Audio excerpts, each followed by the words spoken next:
bagian tadi kita udah lihat ya gimana sosok seorang ibu ya pastilah ngebelain anaknya gitu kan. Pokoknya anaknya sesalah apapun pasti ibunya akan menutup aib anaknya gitu kan.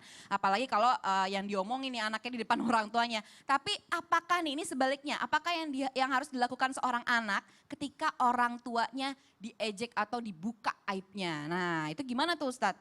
Oke, bismillahirrahmanirrahim. Alhamdulillahirabbil alamin. Wassalatu wassalamu ala asyrafil anbiya'i wal mursalin, sayyidina Muhammadin wa ala alihi wa ashabihi ajma'in. Amma ba'd, asbahna wa asbahal mulku lillahi rabbil alamin. Assalamualaikum warahmatullahi wabarakatuh. Waalaikumsalam warahmatullahi wabarakatuh. Tabe Ustadz Maulana, Ustazah Syifa, Kak Natasha yang dimuliakan Allah Subhanahu wa taala, seluruh jamaah. Maka ketika ada orang lain yang sedang membicarakan orang tua kita, yang pertama paling penting adalah kita harus introspeksi diri. Introspeksi diri bagaimana? Apakah memang benar orang tua kita seperti itu? Kalaupun benar, setelah kita introspeksi diri, kitalah orang terdekat dari orang tua kita. Kitalah yang bisa datang kepada orang tua kita dengan mengatakan, ayah sebaiknya ayah jangan begini deh, diceritain tuh sama tetangga. Ibu sebaiknya ibu jangan kayak gini deh, ibu jangan ngumpul sama mereka deh, soalnya ibu lagi digibahin sama mereka. Emang mereka lagi ngomongin apa? Ah ibu juga sih selalu gabung gibah sama mereka. Nah sekarang kan kalau ibu lagi nggak gabung sama mereka, ibu yang digibahin sama mereka. Maka yang pertama adalah introspeksi diri. Ada teman-teman yang bertanya, Ustadz bagaimana ya kalau teman-teman lagi bergibah, apa yang harus kita lakukan? Apakah kita harus menghindar atau kita harus pergi saja?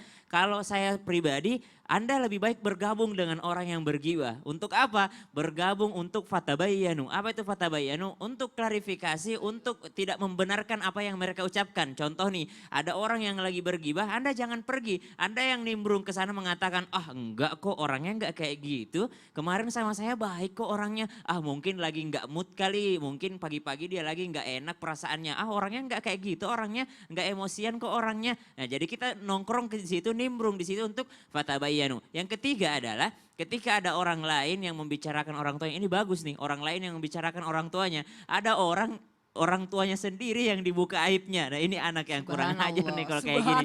Bahkan ada anak yang mengejek orang tuanya sendiri. Aduh. Buktinya apa? Buktinya Rasulullah mengingatkan. Kata Rasulullah SAW, janganlah kalian menjelekkan bapak kalian sendiri. Kata sahabat, emang ada ya Rasulullah orang menjelekkan bapaknya sendiri? Oh ada. Siapa mereka ya Rasulullah? Orang yang mencela bapak orang lain. Terus karena dia mencela bapak orang lain, bapak temannya, maka temannya membalas dia dengan mencela bapaknya dia. Itu sama saja dia sedang mencela bapaknya sendiri. Nah, yang keempat adalah orang tua ketika dibongkar aibnya, maka itu adalah sesuatu yang ma'fu, termaafkan kalau orang lain yang membongkar aibnya. Yang bahaya ketika orang tua sendiri yang membuka aib sendiri kepada anak. Nah, kan ada tuh orang tua kayak gini. Itu kenapa sih Ustadz? Nah ini yang bahaya nih. Kalau ada orang tua yang bilang begini kepada anaknya, dulu bapak waktu masih nakal, Aduh, mulai dari gang A subhanallah. sampai gang Z itu ada ceweknya bapak di situ. Aduh. Jadi ini bahaya. Iya. Jadi dalil nanti sama anaknya, kok kamu begitu? Ah bapakku aja dulu begini. Iya. Kakekku aja sebelum jadi kiai pernah begini. Wah jadi dalil akhirnya. Maka janganlah pernah membongkar aib sendiri di hadapan anak-anak, di hadapan atau mungkin di hadapan orang yang orang yang sedang belajar sama kita. Atau misalnya ada orang yang mau hijrah, oh santai aja hijrahnya, saya juga dulu minum kok, saya juga dulu pernah ke situ kok, saya juga pernah nongkrong di sini kok. Iya, benar. Jangan sampai, kenapa? Karena dia nanti akan ada dalil, oh ya udah deh nanti saya tua aja baru tobatnya. Iya. Ya, jadi kalau ada orang yang menceritakan aib keluarga kita, aib orang tua kita, marah wajar akan tetapi jangan sampai kita yang namanya marah sehingga kita balik menceritakan aib orang tua orang lain atau aib orang tua teman kita. Karena Rasulullah ingatkan janganlah menceritakan aib orang tuamu, apalagi orang tua temanmu Masya gitu. Allah. Ya Ustadz, tapi aku mau nanya juga dong, tadi kan kata Ustadz kan kalau misalnya kita ada orang yang gibahin itu tiba-tiba kita kan boleh nih gabung untuk tabayun ya. Tapi Untuk nih kalau misalnya gini, kadang-kadang teman kita suka kayak gini, iya baiknya sama lo doang, kalau sama kita rese. Nah kalau kayak gitu gimana Ustadz? Ya Kadang udah, kan suka kayak gitu. bilang aja mungkin lagi nggak mood. Pokoknya kita berusaha untuk bagaimana caranya menutupi keburukan itu dengan kita Masya menambah Allah, kebaikan. ya. Luar biasa. Jadi good girl aja lah. Jadi Terima kasih, bagusnya Ustaz. di Ya. pagi hari itu kita mengumumkan kebaikan. Ya, Masya benar. Jadi tadi temannya Aca itu yang sosial media marah-marah dan Ah, sebagainya. nah iya itu gimana, Aduh, Ustaz? janganlah, sebaiknya Iya. kita harus selesaikan. Benar. Supaya pagi ini menjadi baik. Masya Allah. Ya, sekali lagi jamaah tadi menarik sekali yang kata Ustadz Syam ya. Jangan sampai kita sebagai orang tua membuka aib-aib kita di masa lalu. Karena takutnya karena kita jadi berbangga diri dengan masa lalu kita yang buruk. Jadi anak juga jadi menjadi dalil ya tadi ya Ustadz ya, subhanallah. Dan bisa jadi dicatat lagi. Nah itu bisa diulang, direkam sama dia gampang banget kan dan Ustadz bisa sekarang dicatat anak-anak. oleh malaikat lagi kan. Aduh, Allah iya. sudah tutupi Diulang. aibnya. Sudah bertobat Dibuka lagi. Masya Allah, terima kasih banyak Ustadz. Nah ini aku mau nanya lagi nih sama Ustadz Syam nih. Apa tuh? Nah ini kan kadang yang namanya sebagai seorang istri ya atau kadang juga namanya cewek kan ya mulutnya kan emang agak lebih lebar ya.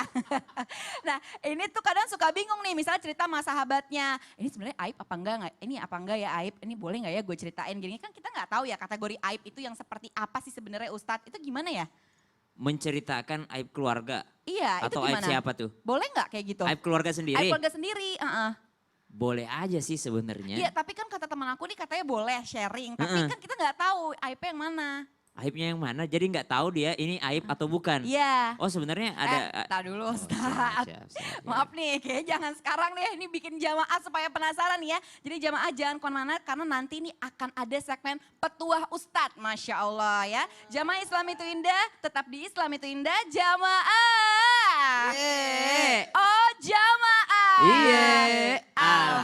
Alhamdulillah. Tonton petuanya Aduh, sekarang. Bu Ega ini kenapa tanaman-tanaman ini masuk ke halaman saya? Yes. Ini kan kalau mobil saya masuk ini lama-lama besar terus jadi menghalangi mobil saya. Ya bagaimana? Ini kan tanaman ini tumbuh sendiri Bu Ane. Ini tumbuh sendiri dan dia liar. Bagaimana saya harus membersihkannya Ya, tapi kalau kan dia seperti biasa ini? dipotong sebelum membesar nih Bu. Ini kan udah masuk ke sini lagi kan kalau kering ini ya. Kalau kering dia terbang-terbang ke sini lagi. Saya gimana? Karena ini kan liar. Cobalah ibu yang potong. Panggillah tukang bersih-bersih buat dipotong kan bisa. Saya nggak mau tahu.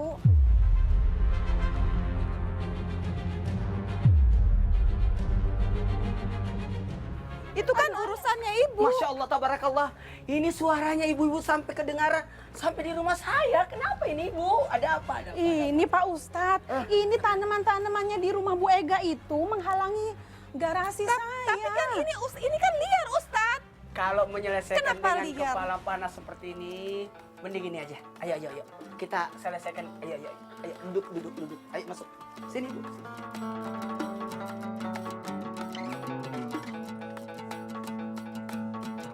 Jadi gimana nih Pak pertanggungjawabannya ini? Ustadz, dia kan orang kaya. Saya Dia udah- bisa bilang, potong, panggil tukang potong, tinggal bayar. Apa susahnya sih?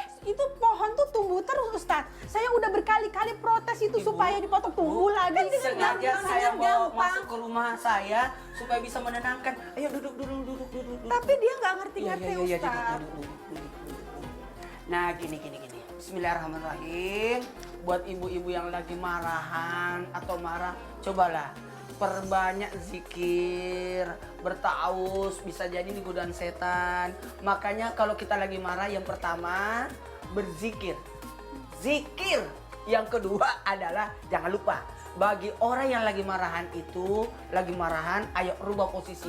Kalau lagi berdiri silakan duduk supaya lebih adem, merendah, lari ke tanah. Tanah itu bersifat penyabar. Bahkan mohon izin bukan hanya merubah posisi, usahakan kalau bisa maaf saya pinjam kata-kata ini. Kalau sudah dari berdiri duduk, makanya saya suruh masuk ke dalam karena masa kita mau duduk di pinggir jalan. Nah, begitu pula habis itu kalau tidak bisa berdiri baring, kalau tidak baring usahakan mohon izin, mohon maaf tanpa menggurui, kalau bisa berudu. Nah, karena ingat, yang pertama bagaimana memikirkan banyaknya kebaikan tetangga kita. Kita butuh saudara terdekat kita adalah tetangga. Maka ingat kebaikan tetangga. Ingat. Makanya maaf ya, yang sekecil ini aja, aduh, jangan sampai merusak silaturahmi kita antar tetangga. Jadi Bu, maaf ya, posisikan dalam posisi bagaimana. Bisa jadi saya bisa berpeluang juga melakukan kesalahan yang sama. Jadi itu ya, pokoknya usahakan. Ayo berdamai. Ya, maaf lahir batin. Jangan diulangi lagi ya. Kembali siapa ya? Oh iya boleh. Terima kasih banyak. Assalamualaikum warahmatullahi wabarakatuh.